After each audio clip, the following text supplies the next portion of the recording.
मुलांनो, नवा दिवस नवी कथा। आजच्या कथेचं नाव आहे दोन माकडे। एक गाव होतो जंगलाच्या शेजारी असणार। त्या गावामधून त्या जंगलाच्या कडेकडेनं एक रस्ता होता, पाऊल वाट होती। त्या पाऊल वाटेनं दोन माकडं आपली उड्या मारत चाललेली होती आणि वाटेमधून जाताना त्यांना एक सुंदर असं फळांनी बहरलेलं एक झाड दिसलं। झाड दिसल्यानंतर त्यातील एक माकड दुसऱ्या माकडाला म्हणाला, तू काय कर, या ठिकाणी थांब, या झाडाजवळ थांब, या झाडाखाली थांब, तोपर्यंत मी काय करतो, आपल्याला कुठं पुढं पाण्याची सोय आहे का ते जरा पाहून येतो। पण एक लक्षात घे, तुझ्या झाडाखाली आता बसणारेस ना, या झाडाचं एकही फळ तोडून खायचं नाही।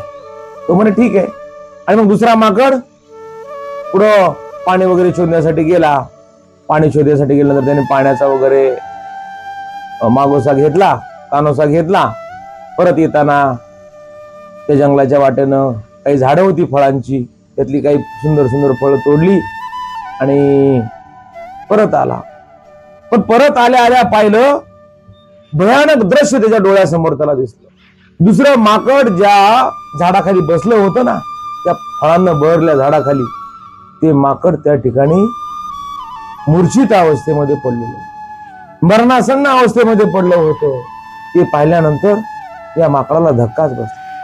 हा माकड त्याच्याजवळ आला आणि म्हणाला, शेवटी केली ना चूक तू?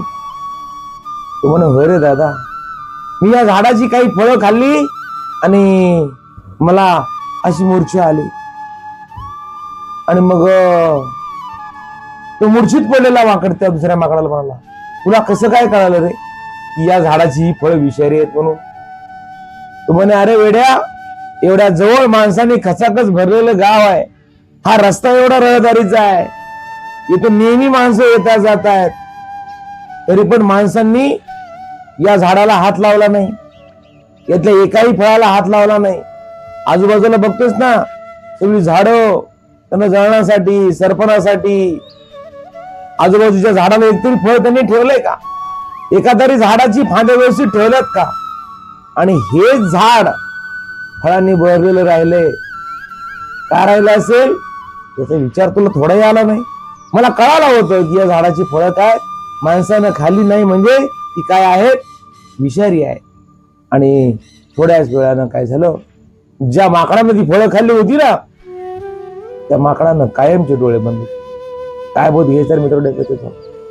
अरे माणूस आहे ना, माणूस हा निसर्ग वरबाडतोय, ते प्राण्यांना सुद्धा कळलंय। उद्योग धंदे, रस्ते रुंदीकरण याच्या नावाखाली माणसाने असंख्य झाडांची काय केली, तोड केली आहे, वृक्षतोड सुरू आहे। अरे कधी काळी किंवा आताही मोठी माणसं, जाणती माणसं, म्हातारी माणसं सांगतायत की आम्ही शेतामध्ये साचलेलं, खदानीमध्ये साचलेलं पाणी प्यायचो, ओढ्यानं वाहणारं पाणी प्यायचो, बैलांच्या खुरामध्ये साचलेलं पाणी आम्ही प्यायचो। विचार करा, त्यावेळी किती निसर्ग सुंदर असेल रे।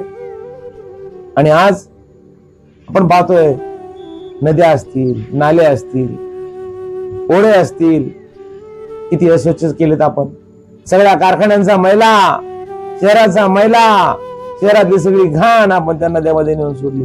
सगळ्या नद्या अस्वच्छ करून आपण ठेवल्यात आणि शेतामधले उत्पादन वाढवण्याच्या नादामध्ये आपण विषारी औषधी खातोय, विषारी भाजीपाला खातोय।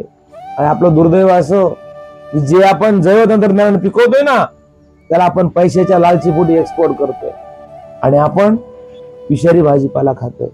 हे थांबलं पाहिजे, बरोबर आहे की नाही?